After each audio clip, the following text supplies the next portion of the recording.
झूनू लाल नाम का एक गरीब आदमी रहता था। झूनू लाल एक नंबर का झूठा आदमी था। हमेशा लोगों को बेवकूफ बनाकर ठगना उसका यही काम रह गया था। उसकी पत्नी मंजू लोगों के घर मजदूरी करके अपना परिवार पालती थी। एक दिन मंजू ने अपने पति से कहा, सुनो जी, वो पुष्पा कह रही थी कि आपने उसके पति को झूठा सपना दिखाकर उसके पैसे ठग लिए। आपको पता है कि आपकी वजह से मुझे लोगों की कितनी जिल्लत झेलनी पड़ती है। मैंने कोई झूठ नहीं बोला है, उल्टा उसका पति ही मुझे कह रहा था कि उसे चांद पर जमीन लेनी है। अब मैंने उसे चांद पर प्लॉट दे दिया, इसमें मेरी क्या गलती है? आप तो ऐसे चांद पर प्लॉट देने की बात कर रहे हो जैसे आपके पिताजी बैठकर वहाँ प्लॉट काट रहे हो। सुनो जी, मैं आपकी रोज रोज की हरकतों से तंग आ चुकी हूँ। अगर आपको मेरे साथ रहना है तो अपने ये 420 के काम को छोड़ने पड़ेंगे। अगर ना छोड़ूं तो क्या कर लोगी तुम? भूल गए मेरे पिताजी ने कैसे तुम्हें बांध कर मारा था एक बार, जब तुमने मेरी विदाई के समय साइकिल मांगी थी दहेज में? झूनू लाल चुप हो जाता है और अपने काम पर निकल जाता है। कुछ दिन बीते समय के साथ मौसम बदला और महीना आया जून की भीषण गर्मी का। आदमी तो आदमी, जानवर भी गर्मी से परेशान थे। झूनू लाल की पत्नी मंजू घर में आई और गुस्से में बोली, देख लो, आज तो कल्लों के घर भी पंखा आ गया। एक अपने यहाँ ही कुछ नहीं है। मैं कह देती हूँ, मुझे 3 दिन के अंदर हर हाल में एक कूलर लेकर आओ, नहीं तो कसम भगवान की मैं चौथे दिन घर चली जाऊंगी। अरे भाग्यवान, कूलर क्या बातों से आ जाता है? कूलर बड़ा महंगा होता है और तू तो जानती है कि मैं इतना धन कहाँ से लाऊंगा। मुझे नहीं पता, तुम तो झूठ बोलने में नंबर 1 हो। कुछ भी करो, कैसे भी करो, मुझे इस गर्मी में कूलर चाहिए, मतलब चाहिए। मंजू की यह धमकी सुनकर झूनू लाल अपने बाल नोचता हुआ घर से बाहर चला गया और गर्मी में धूप में चलते हुए जा ही रहा था कि तभी एक आदमी ने झूनू लाल से पूछा, भैया कितना समय हुआ है? समय से क्या लेना देना भैया, मेरा तो समय पूरा होने वाला है। क्यों, क्या हुआ झूनू राम, सब खैरियत तो है? यारा क्यों गर्मी में दुखी कर रहा है? एक तो उस मोटी भैंस ने कूलर की डिमांड करके वैसे ही भेजा गर्म कर रखा है और ऊपर से तू और खोपड़ी गर्म कर रहा है। झूनू लाल उस आदमी को भगा देता है और गर्मी में हाफते हुए एक कुएं के पास आकर बैठ जाता है। गर्मी जब और हुई तो एक आदमी पानी की तलाश में कुएं के पास आया और बोला, अरे भाई, इस कुएं में पानी है क्या? ओए पागल, कुएं में पानी नहीं तो क्या लस्सी होगी? वो आदमी कुएं से पानी निकालकर पी लेता है और अपनी प्यास बुझाते हुए कहता है, शुक्र है भगवान, मेरी प्यास बुझ गई। वैसे भैया, मैं एक ज्योतिषी हूँ, लाओ तुम्हारा हाथ देख लेता हूँ, देखते हैं क्या लिखा है तुम्हारे भाग्य में। वो आदमी झूनू लाल का हाथ पकड़ लेता है और कहता है, अरे राम राम राम राम भैया, आपके हाथ की लकीरें बता रही हैं कि आप लकीर के फकीर हो। इसमें क्या बड़ी बात हुई, वो तो मैं बचपन से ही हूँ। वैसे तू उस गांव के बाहर पिट रहा था, लोग तुझे इसलिए पीट रहे थे कि तू लोगों के बारे में झूठ बोलकर पैसे ऐंठ लेता है। रुक, तू आज मुझे ही लूटने आ गया। ये कहकर झूनू लाल उस आदमी को पटक पटक के मारता है। वो आदमी झूनू लाल के पैरों में गिर जाता है और रोते हुए कहता है, भैया मुझे माफ कर दो, मेरा कोई काम धंधा नहीं है ना, इसीलिए लोगों का भविष्य बताकर अपना भविष्य सुधारने के लिए थोड़े पैसे ले लेता हूँ। इस धंधे में कमाई अच्छी हो जाती है और लोगों को पता ना चले तो हम जैसों को पूजते भी बहुत हैं। सच में यार, तूने आइडिया तो कमाल का दिया है। उसकी बात सुनकर झूनू लाल को उम्मीद की एक नई किरण दिख जाती है और झूनू लाल भी बन जाता है भविष्य बताने वाला ज्योतिषी। अब वो एक गांव से दूसरे गांव में लोगों को मूर्ख बनाने के लिए निकल जाता है। तभी उसकी नजर एक बूढ़ी औरत पर पड़ती है जो घर के अंदर कूलर के पास बैठी थी। झूनू लाल जोर से आवाज लगाता है, इस घर में किसी की मृत्यु और किसी को खजाना मिलने वाला है। जैसे ही बात उस बूढ़ी औरत ने सुनी तो वो दौड़कर उसके पास आई और बोली, महाराज, अभी अभी आपने क्या कहा? यही कहा कि इस घर में मृत्यु और किसी को खजाना मिलने वाला है। बूढ़ी औरत के माथे से पसीना बहने लगा और डरते हुए बोली, महाराज, किसकी मृत्यु होने वाली है? सुन नहीं पाओगी माते, इसीलिए जाओ कूलर की हवा में आराम करो। बूढ़ी औरत घबराते हुए झूनू लाल को अंदर ले आती है और झूनू लाल को कूलर की ठंडी ठंडी हवा के आगे बैठा देती है। और कहती है, महाराज आप तो बताओ किसकी मृत्यु और किसको खजाना मिलने वाला है। माते, उसके बदले में हमें दक्षिणा देनी होगी। मैं ये कूलर आपको दे दूंगी, आप तो बताओ। इस घर में मृत्यु गरीबी की होने वाली है और तुझे इस घर में खजाना मिलने वाला है। ये बात सुनकर बुढ़िया बहुत खुश हुई और बोली, खजाना कहाँ मिलेगा महाराज? ये लो नींबू, और रात के 12 बजे इस नींबू को अपने घर के सामने वाले पेड़ के नीचे काट देना, और सुबह जब तुम इसे खोद कर निकालोगी तो यहाँ तुम्हें खजाना मिल जाएगा। वो बूढ़ी औरत उस कूलर को झुनू लाल को दे देती है और झुनू लाल जल्दी से कूलर लेकर वहाँ से भाग जाता है और अपने घर पर आकर अपनी बीवी से कहता है, ये लो कूलर, तुमने मुझे 3 दिन का समय दिया था ना, मैं इसे 2 दिन में ही अपनी मेहनत से ले आया।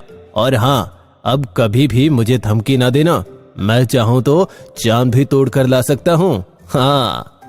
ये बात सुनकर मंजू खुशी से फूल ही नहीं समाती है और कूलर की हवा में आराम से दोनों पैर फैलाकर सो जाते हैं। इधर वो बुढ़िया रात भर उस नींबू को पेड़ के नीचे गाड़ कर बैठी रही। सुबह हुई तो वो अपने गांव वालों के सामने जोर से चिल्लाते हुए बोली, सुनो गांव वालों, आज से मेरी गरीबी के दिन गए। जिसका कर्जा मैंने लिया है, आज वो अपना सारा पैसा मुझसे ले जाए। अब मैं अमीर होने वाली हूँ। ये बात सुनकर उसके घर के अंदर भीड़ लग गई और उनमें से एक आदमी बोला, अरे लज्जो, ऐसा कौन सा खजाना मिल गया तुम्हें रात ही रात में?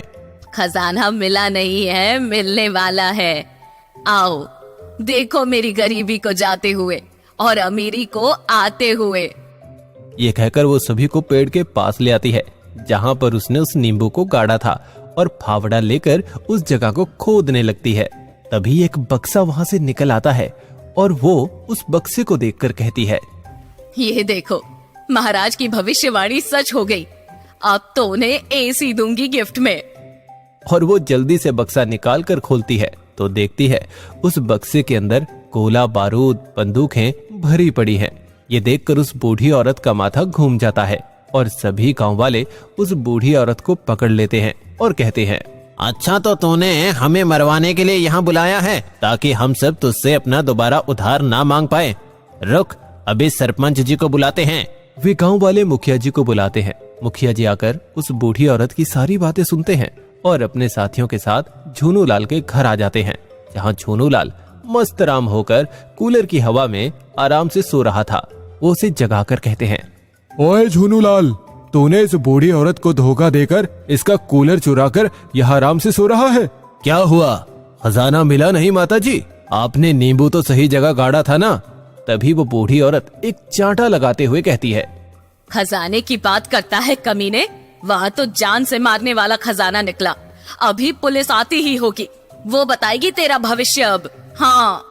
पुलिस आ जाती है और झुनू लाल की ठुकाई करती है और उसे जैसे ही थाने में ले जाने लगती है तभी मंजू भी आ जाती है और उन्हें रोकते हुए कहती है, साहब, मेरे पति को छोड़ दो, ये सब उन्होंने मेरी वजह से किया है। मैंने ही इनसे कूलर की बात कही थी, लेकिन मुझे लगा ये कमा कर लाएंगे, लेकिन इन्होंने चोरी कर ली। मंजू पुलिस को सारी बात शुरू से बताती है और पुलिस मंजू की बात सुनकर झुनू लाल को छोड़ देती है। तभी पीछे से एक हवलदार आता है और पुलिस वालों से कहता है, साहब, उस बुढ़िया के घर में से जो बारूद और बंदूकें मिली थी वो सब तो नकली थी, जिसे इसके ही लड़के ने खेल खेल में छुपा दिया था। ये बात सुनकर सभी हंसते हैं और मुखिया जी झुनू लाल से कहते हैं, देखो भाई झुनू लाल, तुमने अपनी एक गलती से कितना बड़ा बखेड़ा खड़ा कर दिया, लेकिन ये तो वो बात हो गई कि खोदा पहाड़ निकली चूहिया। इसीलिए तुम आज से कान पकड़ लो कि कभी भी इस तरह से झूठ नहीं बोलोगे। नहीं मुखिया जी, आज से मैं कभी झूठ नहीं बोलूंगा, लेकिन ये कूलर मुझे दिलवा दो, नहीं तो आप लोगों के जाने के बाद ये मंजू मुझे मार मार कर मेरा भुर्ता बना देगी। ये बात सुनकर सभी हंसते हैं और मुखिया से वो कूलर झुनू लाल को ही दे देते हैं। इति बेटी ही नहीं, अपने घर की रौनक थी। उसके बिना तो जैसे घर खाने को आता था। इति की शादी के बारे में सोचते ही उसके माँ बाप की आंखें भर जाती थी। ऐशो आराम में पली इति को इस बात का घमंड था कि उससे ज्यादा खुशनसीब इस दुनिया में कोई भी नहीं है। फिर एक दिन इति की हिमेश के साथ शादी हो गई और वो ससुराल चली गई। हिमेश ने इति से कहा, इति, मेरे माँ बाप और मेरे परिवार ही मेरी जिंदगी हैं। मैं चाहता हूँ कि तुम्हारी वजह से कभी किसी के दिल को ठेस ना पहुंचे। अच्छा ठीक है, नहीं पहुंचेगी, लेकिन क्या ये बात आपने अपने परिवार को भी बताई कि उनकी वजह से कभी मेरा दिल दुखी ना हो? मैं अपने परिवार की इकलौती बेटी हूँ। मुझे मेरे मम्मी पापा और भाइयों ने पलकों पर बिठा कर रखा है। दादा दादी मुझे उदास देखकर ही मेरी परेशानी समझ जाते हैं। क्या आप सब लोग भी मुझे इसी तरह रखोगे? हिमेश समझ गया था कि दाल गलने में समय लगेगा, इसीलिए वह मुस्कुराता हुआ बोला, इति, हमारी पूरी कोशिश रहेगी कि तुम वहां राजकुमारी बनकर रही थी तो यहां रानी बनकर रहो। आज ये घर, ये परिवार, सबको अपना समझो। यकीन मानो, तुम्हें कभी शिकायत का मौका नहीं मिलेगा। तभी हिमेश के छोटे भतीजे भतीजी आकर चाचा चाची करते हुए इति से लिपट गए। इति उनसे पीछा छोड़ाते हुए बोली, हाँ हाँ ठीक है, चलो सब उधर बैठो। बच्चे झट से उनके पलंग पर चढ़कर बैठ गए। अरे ये क्या, चलो सब नीचे उतरो। तुम लोगों के पैर कितने गंदे हैं, मेरा बिस्तर गंदा हो जाएगा। कोई बात नहीं इति, ये छोटे बच्चे हैं, कुछ देर बैठे रहने दो, चले जाएंगे। कुछ देर बैठे रहने दो मतलब? टाइम देख रहे हो, रात के 11 बज चुके हैं, मुझे सोना भी है। मैं कब तक इनके जाने का इंतजार करूंगी? हिमेश को भी लगा कि अब उसे बच्चे अपने कमरे में भेज देने चाहिए, इसीलिए उसने बच्चों को बहला फुसलाकर कमरे से बाहर भेज दिया। सुबह इति नहा धोकर रसोई में गई तो उसकी दोनों जिठानी इंदु और दीपा रसोई में ही खड़ी थी। दीदी, मैं सबके लिए चाय बना देती हूँ, आप मुझे सामान बता दीजिए। एक बार सामान पता चल जाएगा तो फिर मैं खुद बना लिया करूंगी। इति, मम्मी को शुगर है, इसलिए उनके लिए बिना चीनी की चाय बनानी पड़ेगी। पापा जी को हल्की चीनी, नेहा और बच्चों को दूध, और हमारी चाय में थोड़ी एक्स्ट्रा चीनी डाल देना। इतनी सारी डिमांड सुनकर इति का सर चकराने लगा। वो मन ही मन सोचने लगी, हे भगवान, ये मैं कहाँ बावर्ची खाने में आ गई। अब इतने तरह की चाय कैसे बनाऊं? जैसे तैसे इति ने सबके मुताबिक दूध चाय बना दिए। लेकिन जैसे ही वह चाय पीने लगी, दीपा की 3 साल की बेटी खेलते हुए इति से टकरा गई और उसकी सारी चाय उसके कपड़ों पर बिखर गई। ओह शिट, मेरे सारे कपड़े खराब कर दिए। देखकर नहीं खेल सकती क्या? इति के इस तरह का व्यवहार देखकर सब उसकी तरफ देखने लगे। इति गुस्से में उठकर अपने कमरे में चली गई। सॉरी हिमेश, गुड़िया ने सुबह सुबह इति का मूड खराब कर दिया। भाभी, आप ये क्या कह रही हैं? गुड़िया छोटी बच्ची है, उसने जानबूझकर नहीं किया। दोपहर में नेहा इति के कमरे में गई और बोली, भाभी, आज मेरे कॉलेज में फ्रेशर पार्टी है, आप मेरा हल्का सा मेकअप कर दोगी? नेहा, तुम देख तो रही हो कि मैं खाना खा रही हूँ, और वैसे भी मैंने ब्यूटी पार्लर का कोर्स नहीं किया हुआ है। सॉरी भाभी, मुझे लगा कि आप कर दोगी।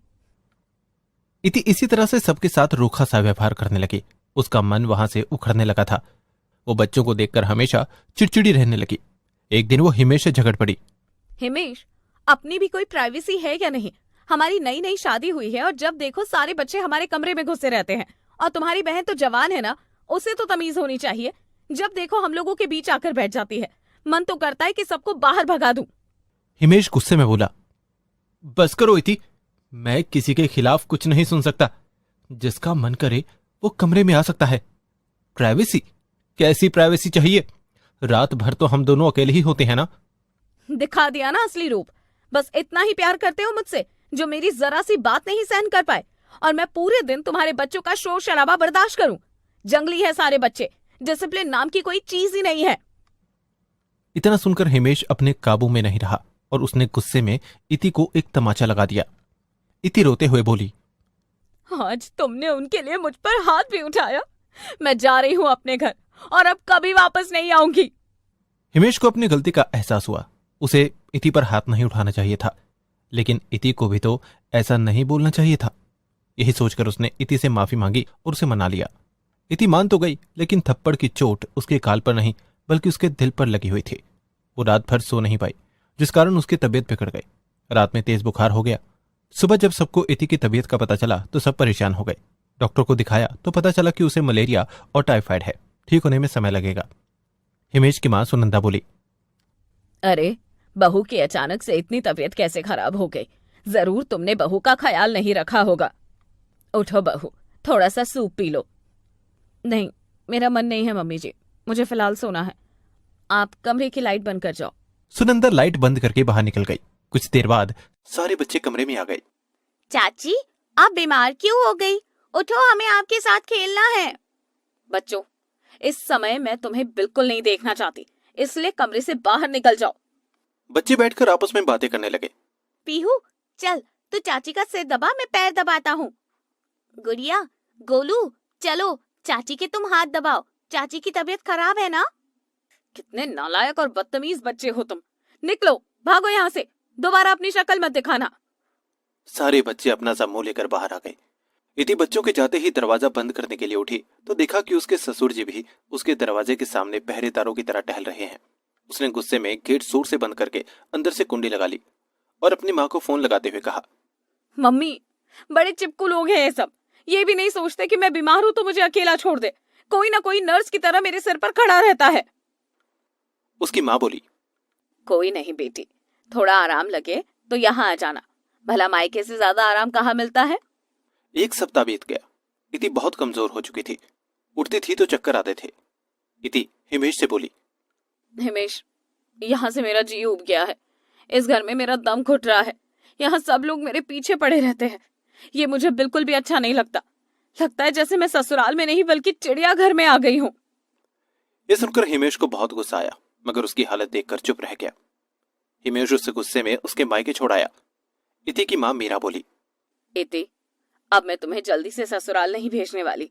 जब तक मन करे यहाँ रहो। हाँ मम्मी, बड़ी मुश्किल से पीछा छूटा है उन लोगों से। इति की दोनों भाभियों ने इति को देखकर माथा सिकोड़ लिया और आपस में बातें करने लगी। बड़ी भाभी मीनू बोली, वैसे घर में इतने कम है कि ऊपर से बीमार ननद भी आधम की। छोटी भाभी कोमल बोली, हमें क्या करना है दीदी, उनकी सेवा करने के लिए उनकी माँ है ना। इति की 2-4 दिन तो अच्छे से आवभगत हुई, लेकिन उसके बाद सब अपने काम में व्यस्त रहने लगे। मीरा सुबह नहा धोकर अपने कमरे में टीवी देखने बैठ जाती। भाभियां कभी किटी पार्टी तो कभी सिनेमा और कभी सहेलियों से मिलने के लिए निकल जाती। मम्मी, जरा अंदर आना, मेरे सिर में बहुत तेज दर्द हो रहा है। बेटा, वहीं कबर्ड में दवाई का डिब्बा रखा है, वहां से टैबलेट ले लो, सिर दर्द ठीक हो जाएगा। मैं सीरियल देख रही हूँ। इति बड़बड़ाते हुए बोली, कुछ देर मेरे पास बैठकर माँ मेरा सिर सहला देती तो मुझे अच्छा लगता। अरे पापा, आप आ गए? हाँ बेटा, मैं आ गया। अब तबीयत कैसी है? अभी कुछ ठीक है पापा। आओ कुछ देर मेरे पास बैठो। अरे बेटा, बहुत थक गया हूँ। सुबह का निकला थका हारा अब वापस लौटा हूँ। अभी बैठने की हिम्मत नहीं है। कमरे में जा रहा हूँ, तुम आराम करो। इति ये देखकर हैरान थी कि उसके माँ बाप के पास अपनी बेटी के लिए ही वक्त नहीं है। खैर, उन लोगों को भी तो आराम चाहिए। इति ने मीनू को आवाज दी, भाभी, जरा मुझे एक गिलास पानी तो दे जाओ। दीदी, कब तक बिस्तर में बैठी रहोगी? थोड़ा पानी वानी लेने के बहाने घूम फिर लिया करो। पूरे दिन बिस्तर में लेटे लेटे तबीयत खराब नहीं होगी तो और क्या होगा। इति भाभी का ताना सुनकर समझ गई कि वो मायके में बोझ बनकर रह रही है। ऐसे में उसे अपने ससुराल की बहुत याद आई। वहां सब कितना ख्याल रखते थे। वहां से सर दर्द की गोली लेने की जरूरत ही नहीं पड़ी। उसकी सासू माँ के आदेश से उसकी छोटी ननद नेहा उसके सर में तेल डालकर मसाज कर देती थी तो दर्द खत्म हो जाता था। इस समय उसे बच्चों की भी याद आई। वो लोग उसकी कितनी परवाह करते थे, लेकिन यहाँ तो वो एक कमरे में सिमट कर रह गई है जहाँ उसकी तकलीफें सुनने वाला कोई नहीं है। ये सब सोचकर उसकी आंखों से आंसू बहने लगे। उसे अपनी गलती का एहसास हुआ कि वो ससुराल से यहाँ क्यों आई। उसने झटपट हिमेश को फोन लगाया। क्या हुआ इति, कैसे फोन किया? मुझे लेने आ जाओ हिमेश, मुझे अपने घर आना है। लेने आ जाऊं? इतनी जल्दी? अभी तो 1 महीना ही हुआ है। तुम्हारा जब तक मन करे तुम आराम से रह सकती हो। यहाँ चिड़ियाघर में अगर तुम्हारी फिर से तबीयत बिगड़ जाएगी। अगर मैं यहाँ कुछ दिन और रही तो शायद भगवान के पास चली जाऊं। तुम जल्दी आ जाओ, मैं बैग पैक करती हूँ। यह कहकर इति ने फोन काट दिया और सामान पैक करने लगी। कुछ देर बाद हिमेश आ गया। दामाद को घर आते देख सब अपने कमरे से बाहर निकले। इति को सामान पैक करते हुए देख मीरा बोली, क्या हुआ इति, ये बैग लेकर कहाँ जा रही हो? माँ, मैं अपने घर जा रही हूँ। लेकिन तुमने तो ये कहा था कि अब मैं ससुराल नहीं जाऊंगी। मैं पागल थी जो मैंने ऐसा कहा। मम्मी, मैं हितेश के साथ जा रही हूँ। मुझे पता चल गया है कि मेरे मायके से अच्छा मेरा ससुराल है। वहां सब मेरी कितनी परवाह करते हैं और यहाँ तो किसी को मेरा ख्याल ही नहीं है। ऐसे मायके से तो ससुराल अच्छी, जहाँ सब अपनी दुनिया में व्यस्त हो। ये कहकर इति हिमेश के साथ अपनी ससुराल वापस आ गई। इति को हंसते मुस्कुराते वापस आते देख सब बहुत खुश हुए और उसे गले से लगा लिया। इति जान गई थी कि मायके से लाख गुना अच्छा ससुराल होता है, लेकिन ये बात अक्सर देर से समझ आती है।